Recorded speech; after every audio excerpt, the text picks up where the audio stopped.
Olá, meu nome é Marcelo Souza e sejam bem-vindos a mais uma videoaula do Sistema Audaces. Nessa aula, iremos aprender a desdobrar os moldes e a dobrar os moldes. Os moldes, geralmente, quando são simétricos, como é o caso do molde de uma camiseta, eles são digitalizados dobrados. Isso é para você poder ter metade do tempo para você digitalizar e metade do tempo para você fazer a graduação.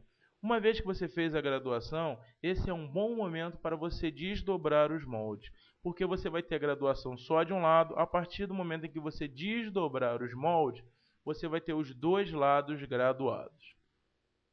O processo de dobra ou desdobra é um processo muito simples, que depende só de um pouquinho de atenção para que não haja erros.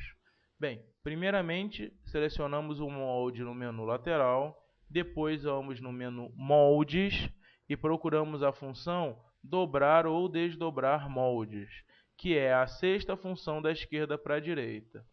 Com o molde selecionado, eu clico na função, surge o quadro de dobrar ou desdobrar e agora eu vou escolher a minha ação. O que eu quero fazer? Eu quero dobrar ou eu quero desdobrar? Nesse caso, eu quero desdobrar. Então, eu seleciono desdobrar e agora eu vou definir qual é a linha de simetria, em que linha esse molde vai ser desdobrado. Bem, nesse caso nós iremos desdobrar nessa linha. Eu dou um clique, repara uma coisa, o primeiro clique ele dá uma prévia de como a peça vai ficar. E aí eu dou um segundo clique, que é para confirmar a minha desdobra. Repara que agora eu tenho os dois lados da minha camisa iguais, com a mesma graduação. Para fazer isso nos outros moldes, basta repetir o processo. Eu seleciono o molde no menu lateral, vou de novo no menu moldes, clico na função dobrar ou desdobrar molde, seleciono desdobrar e dou dois cliques sobre a linha onde será feita a desdobra. Então agora fazer a da manga por último, um clique, dois cliques, peço para ver todo mundo e repara que agora eu tenho o meu molde desdobrado. Caso meu molde tenha ficado em cima de outro molde, como nós já vimos em videoaulas anteriores, basta você utilizar a função de selecionar ou mover elementos, clicar sobre uma linha e arrastar para que o molde fique na posição que você deseja. Agora vejamos o processo inverso. Por algum motivo eu necessito dobrar a peça. Como é que eu faço isso? Bem, o processo é praticamente o mesmo.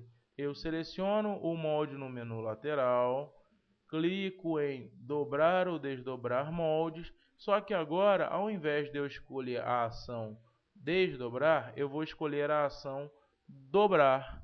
E aí eu vou selecionar se eu quero dobrar na horizontal ou na vertical. Bem, nesse caso aqui, vou dobrar na horizontal. E não esquecendo de não marcar esse checkbox aqui, porque senão depois na hora que você desdobrar ele, vai dar um trabalho danado para você. Então eu posso desdobrar ele, se eu clicar aqui agora ele vai dobrar, perdão. Se eu clicar aqui agora ele vai dobrar para baixo, se eu clicar aqui ele vai dobrar para cima. Então eu venho aqui, clico, vejam, ele dobrou a minha peça novamente. Processo bem simples, um processo que não tem muita complicação, é só uma questão de saber em que lado você vai dobrar e que lado que você vai desdobrar. Bem, espero que essa aula tenha sido de muito proveito para vocês. Agradeço vocês terem assistido, até a próxima e não esqueçam, melhor do que só fazer é aprender a fazer. Muito obrigado.